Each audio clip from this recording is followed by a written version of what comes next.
Today is Thursday, the 30th of January, 2020. I'm Keith War, and welcome to another episode of Homeless in Titusville. And today I'm being joined by, what is your name, sir? Don Moser. And how do you spell your last name, Don? M-O-S-E-R. Okay. And how old are you?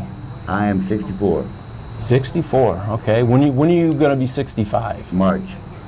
So you've got a birthday coming up here. Right. I'm already on Social Security. Oh, you are? So Right. you're on Social Security disability or No. regular Social Security? Regular Social Security. I was on disability to start out with for a year, and then they switched me over. And when did they switch you over? When I turned 62. Okay. It was just cheaper for them.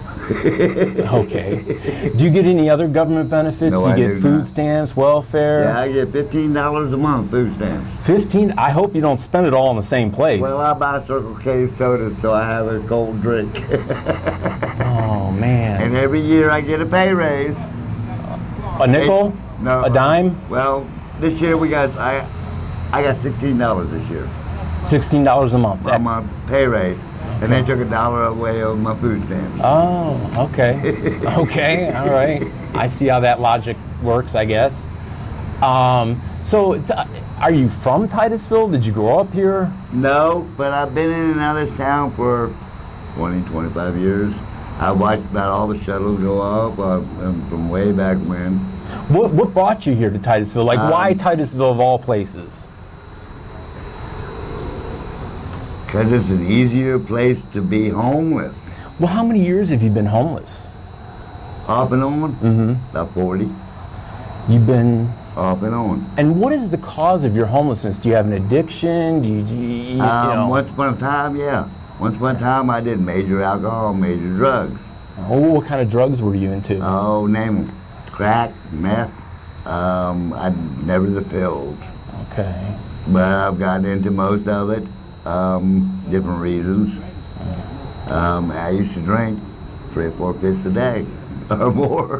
What about now? What do you do? Do you have a beer now and again? I drink a few beers. I drink a drink every now and then. Okay. I smoke a little marijuana.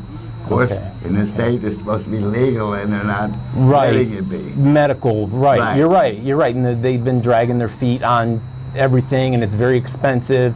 It's financially, it's out of reach for a lot of people. It is. To get that card. I hear it costs like over $500. It's $500. Insurance don't cover it, and I've got Medicare, Medicaid. Right. They don't cover nothing. So, and you still cannot get the smokable. I don't want to eat that. Right. That's what I don't understand. When Rick Scott was the governor at the time, and he said, "Well, you can do it any other way but smoke," it's like, what did he think? That's what we were all thinking. Was like, I just don't know. I think what it was is it was a way for him to keep it banned. Do you know what I mean? Right. Like, he kept his mouth shut. He said nothing until, it was, and then goes, you can do it any other way but smoke it. And people are like, that was like the obvious choice. Answer? Yeah, what's your answer? What's your take on it? We got all the rich people from up north, which I call Yankees. Okay. Okay. I'm pure Southern boy. We got all the rich people from up north that have money involved in pharmaceutical companies that do not want it to be a legal thing for medical marijuana in the state of Florida. And that's what the state of Florida seems to protect. Our rents go up, so we can't afford to live. I lived in South Florida all my life, and I can't no more. Where were you born and raised? I was born in Virginia. I was raised in South Florida, Homestead, Miami. Okay. And I cannot afford to live anywhere south of here. I can't even afford to live here. And if they want to put me in if I want affordable housing, I have to go live in the projects. So I listen to gunshots, people banging on my door for dope, things I gave up many years ago. Right. And now I've got to live with it if I want to live with in what they want me to live in. Right. And are you a veteran? Have you ever served in the military? Yes, I have. You have? I did 6 years in the Marine Corps. You did? Yes. And what kind of stuff did you do in the Marine Corps? I was an 0811. I was a ground pounder. Okay, what is that to the rest of us who I don't learned know? how to kill people. Okay, so an infantry guy, Right. Okay. And that's what they taught me. They taught me how to hurt, shoot, kill. They didn't teach me how to come back. So what was it like coming back from Vietnam? Oh, were the people welcoming like they were of Desert Storm, Desert Shield, and all this? I got name in the book and cussed out and spit on and a few other things. A lot of guys went to Canada in the 60s and 70s. I have no problem with that. Did you ever? Me neither. Me neither. In fact, I was glad back in that day that they actually got to come home. Right. And they were given an amnesty. I watched too many people stand up because they got a Dear John letter or whatever and get blown away. Just because they had no business being there. I had no business being there. I was a kid. As a child. And all they did was teach me how to hurt people and kill people. That's all they taught me. Yeah? Well, and how old were you when you went in? I was 17 years old. 17. So what was your family's feeling on this? Did your parents? Oh, they were all about it. I was. They were. I mean, I'd rather work than make money and then go to school. You know, I'd drop out of school a whole bit. I got a 9th grade education. How about your brothers and sisters? Did any of them go to Vietnam? No. They're all rich. All wealthy. Very wealthy. But I've done enough cons and enough BS in my life with them to where they don't want to help me. So I guess that was the first thing that Jimmy Carter did when he became president, is he put out a mass pardon for everyone who ran up to Canada. I was okay with that. You were good with that? I was okay with that. Yeah. I mean, Nixon brought us home, as far as I'm concerned. Do you think if you would have had the money and the ability to go to Canada, you probably would have done the same? No? No. Because I was, this is what I do for my country. This is what I was right, but like you said, it really wasn't about defending the country. I didn't know that, though. When I went there, when I went there, I thought, oh, I'm protecting my country. I'm doing what my country needs me to do. Gotcha. It's a brainwash. Right. I mean, if I could sue the government now, I would. Yeah. But it wouldn't do me no good. Right. So that leads me to the next question. You know, you're homeless. You're a veteran. You know, have they ever helped you to get off the street? Have they ever offered you anything? I won't ask them. I don't trust them. What do you mean you don't trust them? Like, give me an example of what, like, you know. They left me behind. And when you say they left you behind, what do you mean by that? They left me behind. They forgot about me. They didn't. They could have cared less. When did they leave you? Like, tell me, explain the situation to me. Ooh, I'm not supposed to do this. I signed papers saying I shouldn't do this. I was at the embassy in the fall of Saigon. My helicopter pilot said we're not coming back. 6 weeks later, we were in Thailand. We were arrested as deserters. Really? Brainwash told your name must be in some kind of a newspaper or a clip or something. No. No? No. We signed papers saying we were murderers. The things that we did in the Vietnam. I gotta shut up. No.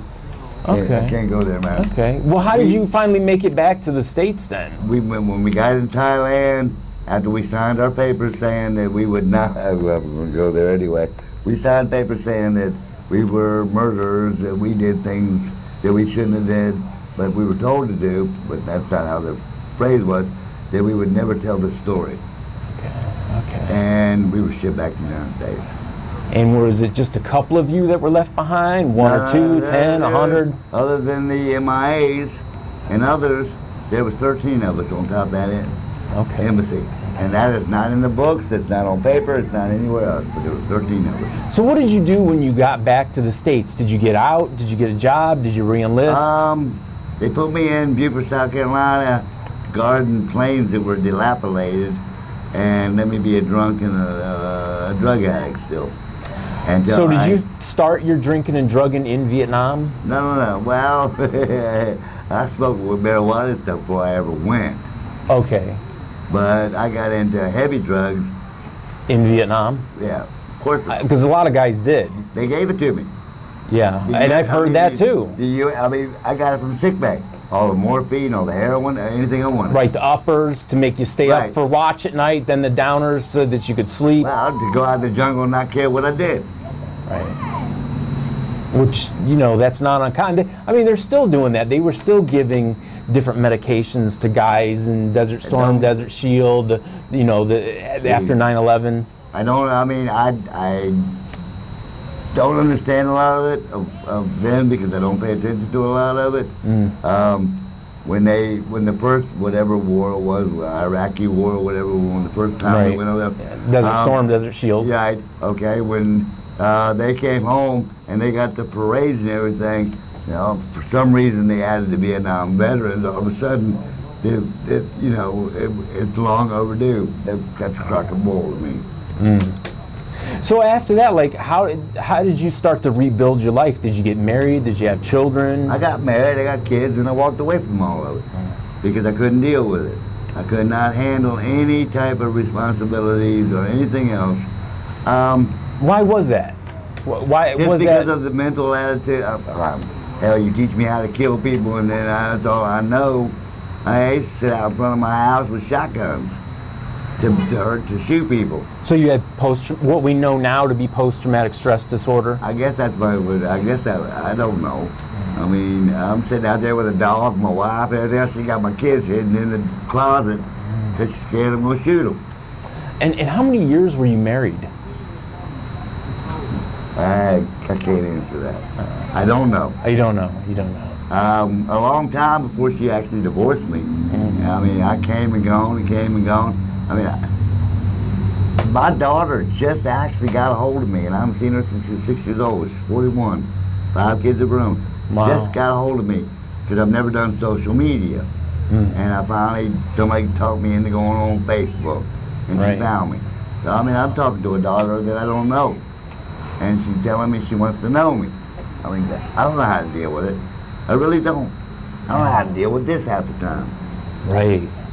Where does she live? Does she live in this area? In Tennessee. Okay, Tennessee.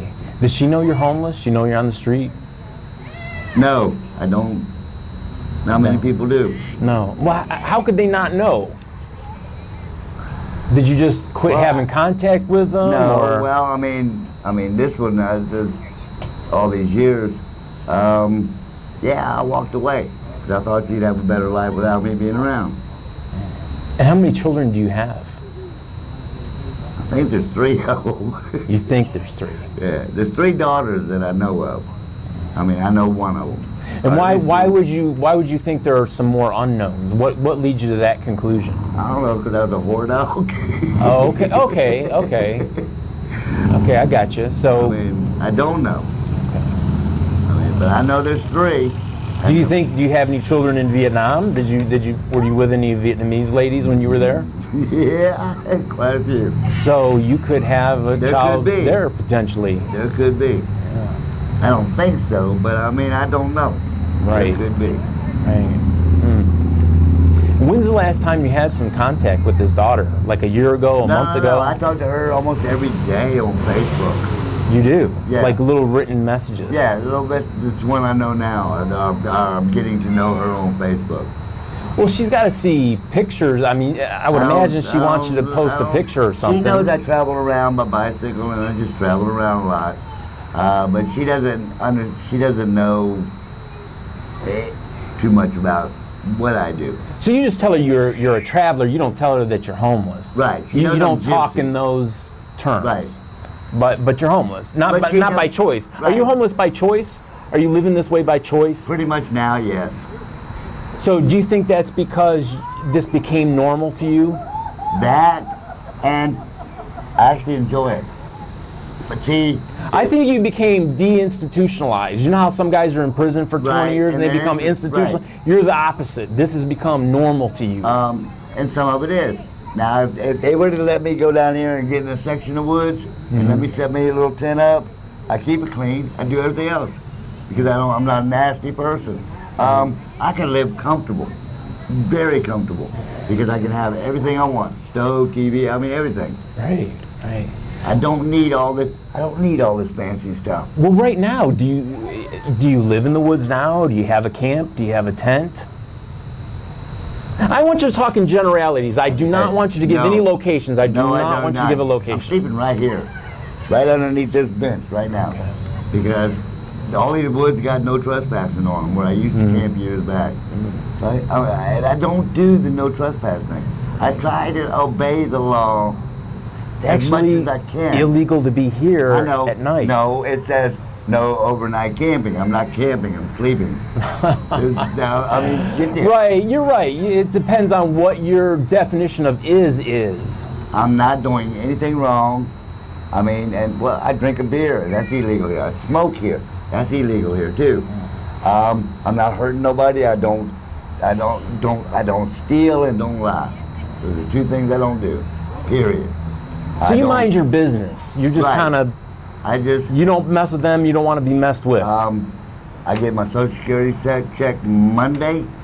I don't run out of money. I still got money in my pocket from my last Social Security check. I'm looking to leave this state. And go where? Oregon. Oregon. What's up there? Better help. Where they'll help me. From Oregon. I know, but the state, the government, a church. All the above. All the above. I mean, okay, I get $15 a month here on food stamps. Up there, I can still get my Social Security check. I can get a couple $100 in food stamps to help me. Okay. And I can get help getting inside. I don't mind paying a rent, but not when you're taking all my money. Right. And I can't afford first, last, and all that. And I'm not going to live in the projects when I got to go through all the BS. I'm not going to do it. Right, to be broke and then on top of it live in a dump. Right. So if you're going to be broke, you want to live somewhere nice. Right. Not necessarily not. I don't need. Well, but safe. Where you feel safe, you feel comfortable. I can live in a room. I don't need right, you don't need a mansion. I don't need a house. I don't need all that. I just want a safe place where I don't have somebody coming in telling me what I got to do and what I can't do all the time. Right. Okay? Right, like anybody else. If I want to smoke a joint, I smoke a joint. If I want to drink a beer, I drink a beer. If I want to bring a lady home for the evening, nobody's going to, well, you can't do that. You're going to get thrown out. Right. And when you go through most of these things, that's part of the rules. Right. And it's hard because I see too, like oftentimes where it's a couple, a man and a woman, they may not be legally married and they might have a child and they split them up or they won't help them together. And, there's no keeping together the family unit, or the girlfriend or sometimes with dogs. If a guy's got a dog, that makes it hard and they can't part with that dog that's there with them day in and day out. It seems like to me, if you don't live by their society rules, then screw you. Right. Like one of the things I find frustrating is they'll say to a guy who's an alcoholic, they'll tell him, you can stay here, but you can't drink. But, okay, that's fine, but then they're not willing to medicate the guy to keep him from having a seizure because he just quit drinking. Right. And I know people that have had heart attacks because they were taken away. Right, they need to medically detox them. They can't just make a rule and say you can't do this without giving some kind of a bridge to get there. Well, one of the things that I've found is find out why we're categorized. They talk about prejudices, the black, the white, this and that. Now you prejudice it's the homeless too. We're all bad. We're all the same. Right. Find out why they're there. Find out what happened in their life that got them to that point. Like what I'm doing with you right now. Right. Find out why. Treating you like a human being, like my neighbor, like anyone else I would. And there are people that are like that. At least I hope I've treated you with respect. There are people out there that they stub their nose at you because you're homeless or because, but they haven't got a clue of why. Right, or who you are as a person. Right. And the worst thing is half of them are right there too. They're a dime away from being right out here on the street. Oh yeah, there's a lot of people. And that's just, okay, somehow, where's the ceiling on this rent? Where's the ceiling? How come this rent is way up here? Right, it's unattainable. Even if you could pay the rent, then you can't afford the water and the electric, and then how do you feed yourself? How do you keep yourself in clothing? See, you're making me depend on which church I got to go to and how many churches I got to go to. Going to beg every week at a church. Do I just eat green beans this week? because I can't afford a hot dog or a bologna or something. Do you eat well now on the street? Do you eat pretty good? I eat decent. You do? I eat decent. And this town is actually pretty good because they do have some places like tonight we have a spaghetti dinner down. Right, at a place called Eden's Caring Heart next to the Walgreens I there. mean, which is awesome. Yeah. And I mean, do you know he's not even an American, he's Haitian. I know. And he does this for Americans. There's people that actually come to this park that bring dinners in here for people and try to help waters. I mean, and there's different places. There's the guy that is the manager of the marina down there, right down the street. Right. He has a church up there on Sundays. And they feed people and help try to find clothing and different things. Same with Monday night. There's another guy, Chris. I mean, there are places, but the law tries to get in there and stop them. Yes. Very true. And that's wrong. That's wrong. They're trying You're to right. kill It shouldn't be a criminal act to feed somebody that's hungry or to clothe somebody that's hungry or naked. That should not be the case. But yeah, I've seen it. So, do you feel safe out here on these streets? Like, do you feel safe sleeping underneath the picnic table? Do you worry that somebody's gonna like kick your head in or? Yeah, I feel safe, but other people might not. I feel safe. Have you ever been assaulted? Have you ever been? I've been stole from, robbed, and everything else from other homeless and from other. Before I came here, I got pulled over with a guy in a truck, and he said, "Come on, I'll give you a ride." I put a bicycle up in there, and of course he took everything I owned. I mean, and these are people that have things. So, right, and they're stealing from you on the street. Do I feel safe? Yes. I'm not afraid of anything. What's your relationship been with law enforcement when you've encountered them? Has it been a positive, a negative? For me, it's all been good. Okay. Because I don't give them a hard time. I have no record. I've never been to prison. So no felonies, no misdemeanors? No. How about any trespasses? Have you ever been trespassed? Never. Okay. And I haven't been in jail since 1985. And in '85, what did you go for? That was back when I lived inside. That was for bad checks and stupid stuff like that. Trying to keep up back there. Keeping up with the Joneses. Yeah. But, gotcha. I don't give them a hard time. I don't, like I said, I don't steal. I don't lie. I'll tell them, and I try not to hang out with the troublemakers. The troublemakers are a lot of the homeless. I usually stay to myself. Right, which is smart. Right. The smart thing, because I know a lot of guys that they may be good right now, but you put a six-pack in them, and next thing you know, you got World War III, and the cops are coming, and it's all. And I don't cause problems. Not at all. I don't want no problems. You know, and I mean, which really surprised me. They've left me alone. I've been here for 4 nights now, here, and they've left me alone, and which has really surprised me. Yeah. But I mean, been lucky. Well, yeah. But I'm not doing anything to hurt nobody. Right. You're not causing them to, no attention towards right yourself. Now, I've got so many medical problems that they want to. I mean, I don't mean that. Yeah. Well, what's your health? Yeah. Tell me what your health is like. I have lung cancer. You do. Which is terminal. And are you being treated for it now? I refuse it. And when were you diagnosed? Well, this just happened a couple weeks ago. I have COPD. Okay. And I went through some chronic, and they kept thinking I just had chronic, that I kept having seizures from it. And that's when they realized and checked even more. Did they tell you what stage the cancer is? 1, 2, 3, 4? I'm at like 3. Okay. Yeah. I have prostate cancer, where I'm starting to have to wear diapers. Nobody's put me in a nursing home. So you don't want hospice or any of that kind of stuff? You'd rather die free on the street? I'd rather go out over here and lay down and let the bugs have me for dinner. They gotta eat too. My soul goes to God, not my body. Okay. So no. They're not gonna cut me open. I've seen it from two. They're not gonna do any of that because I'm incurable right now. Yeah, let's talk a little bit about religion. Are you a religious guy? So you have a strong belief in what is your religion of choice? Are you a Christian? Are you a Muslim? I'm a Christian. Christian. I'm a man of God. Anybody says karma ain't real or God ain't real, they don't have no place in me. Because he gives me back tenfold over of what I give out, and I give a lot out. But you're still on the street. That's the part that's not an issue with me. It's just not. I think you've just been out here so long that it's become your normal. This is normal to you. I'm comfortable. Right, but you shouldn't be. You've gotten so little help over the years that this has become, unless you've refused it. I mean, have people ever... Well, any help, like I said. It always comes with strings, and some of the strings are hard to live with. But they tell me, Tallahassee, they tell me, so I went and spent my $35 for my little checkout so they make sure I'm okay.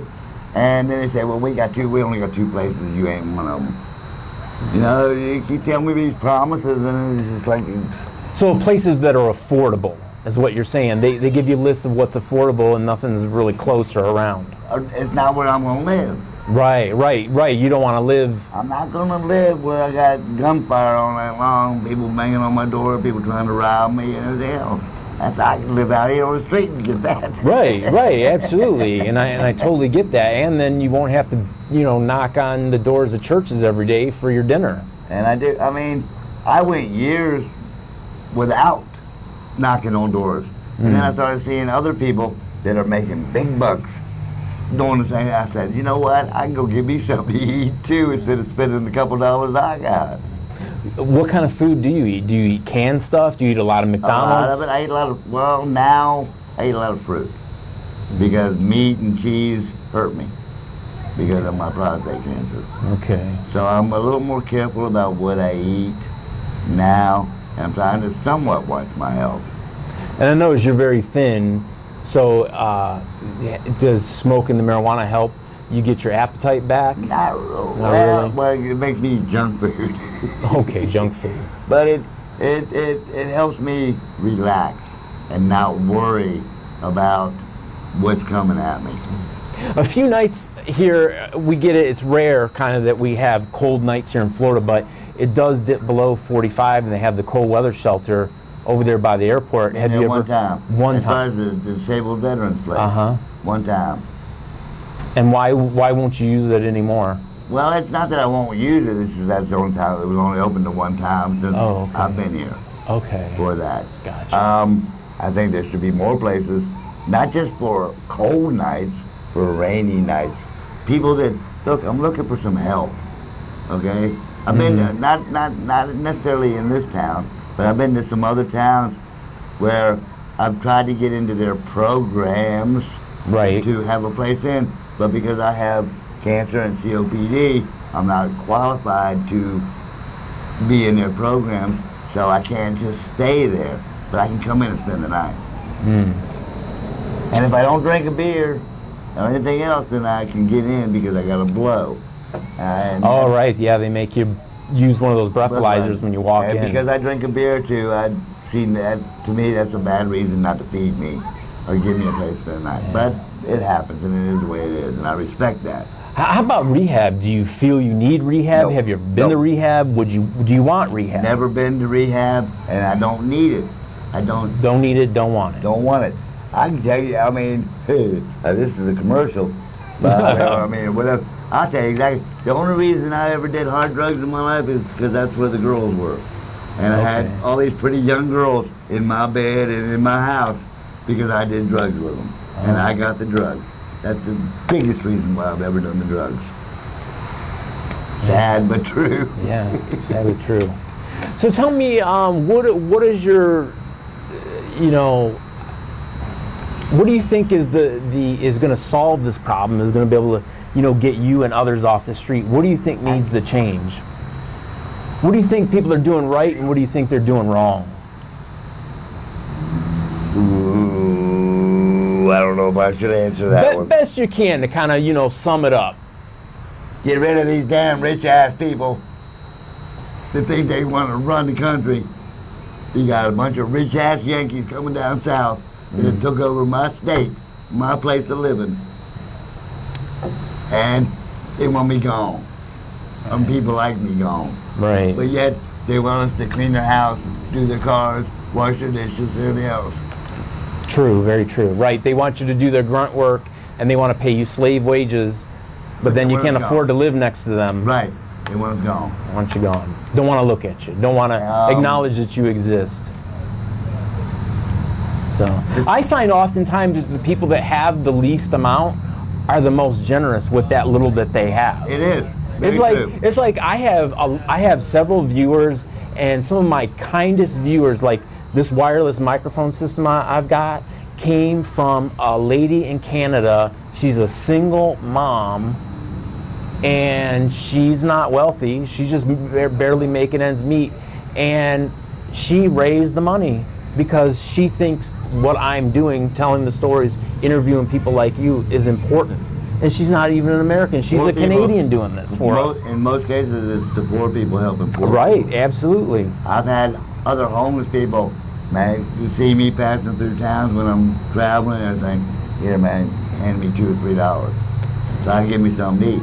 I don't spend, when I ask for something to eat, that's exactly what I want it for. I want something to eat. It ain't about getting alcohol or drugs or any of that. So let me ask you about personal hygiene. Like, when's the last time you think you had like a real bath or a real shower? And slept in a real bed? Been about a month. And where was that? Hospital? No, it's in Brooksville, actually. What's Brooksville? Another town across the state on the West Coast. And was that from the state, a charity, a church? No, you paid for it out of pocket? Check, yeah. Okay. Okay. So you do every once in a while, you treat yourself to a night in? Yeah. When I can find an affordable motel room for like $50. That still hurts. Yeah. But that's still, I mean. Totally get it. So if you had any messages for any of your friends or family that might see this interview, what would you like them to know, or what would you like some of the viewers to know about your situation and what life is like on the street? Be straight with people. Yeah. That's the biggest thing. Be straight. Quit doing lying. Quit trying to be straight with people. Honesty. You just think people should be honest with each other. You know, you're out there stealing all night long and breaking into stuff and everything else, and yet you're trying to tell these people that you're homeless and you need help and blah, blah, blah. Right. And it's ridiculous. I don't ask nobody for nothing, but I give. And I'm not ashamed of it. I'm not bragging or anything else. But I don't ask nobody for nothing. But I guarantee you, I got 3 bums right here that have bummed off me since I've been here. From alcohol, cigarettes, to everything else. Right. And I give to them, because I don't not give. Don't ask me for something, I give it the best I can. All right, well, I think I'm going to wrap up the video, but I appreciate you taking a few minutes to let us know who you are and what life is like out here. And you were saying, before I cut you off, you were saying to me, I'm glad to do it, man. Because more people need to know who's out there and why. It's not all homeless people are bad people. Right. Not all of them are crooks. Not all of them. Find out why they're out there. Right. Treat them like a human being. Right. Treat them like a human being. Find out. That's all it amounts to, man. Be straight with them. Be straight with them.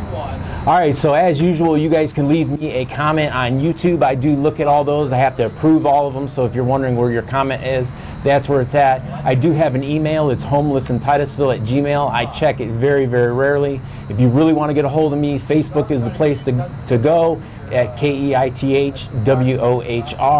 I do accept all friend requests. You can send me a private message. Also, there is a Facebook group page called Homeless in Titusville, Florida, where you can connect with some of the people that are on my show, join it, and then you and discussions and things like that we have. And just want to say to all of you that I really appreciate you, and I appreciate those who have supported me, giving me little things to pass out to these guys, little hygiene bags, food items, some shoes, things like that, the laundry ministry. It's really been helpful. And I'll close, I guess, and say, may you be just as blessed as you have blessed others. Until next time, thanks for watching. And thank you for doing this. I appreciate that. Thank you.